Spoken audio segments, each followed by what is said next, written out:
Learn types of conjunctions in Igbo. We have 3 types of conjunctions. Anyị nwere ụdị njikọ atọ. Igbo English. Number 1 type is called njikọra nrata. Njikọra nrata, meaning coordinating conjunction. Coordinating conjunction.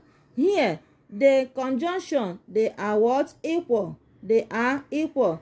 That is why we call it njikọra nrata. Second type, njikọ nne na nwa.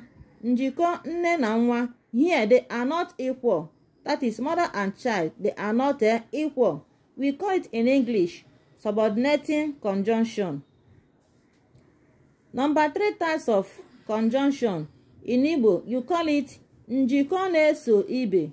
Njikọ na-eso ibe, meaning correlative conjunction.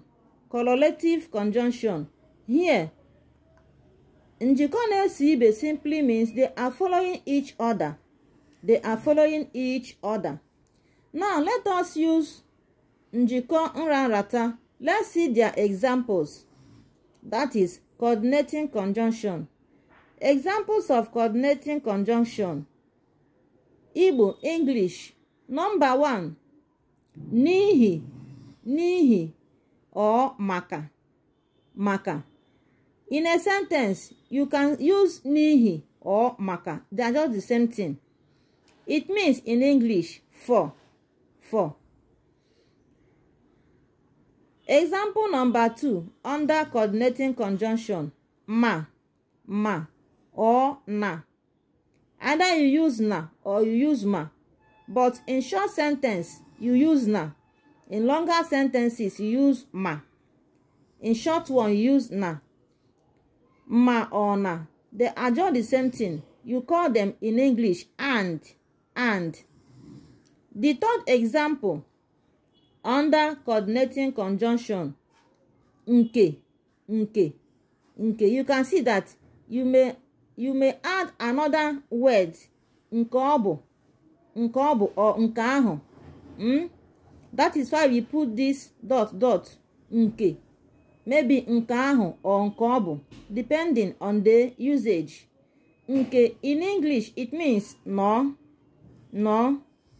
Another example, mana. Mana. Mana. In English, it means but. But. Another example, ma obu. Ma obu. Ma obu in English, it simply means or. Or maybe you are deciding to choose one thing between the two. Another example, etu ọ dị. Etu ọ dị. In English, etu ọ dị simply means yet. Yet. Another one says, ya mere. Ya mere. Ya mere in English, it means so. So, all these are examples of coordinating conjunction. Ya bụ njikọra nrata. You can use any of them in your daily sentences. Like and share our videos. Subscribe to our channel. Follow us for more. Bye.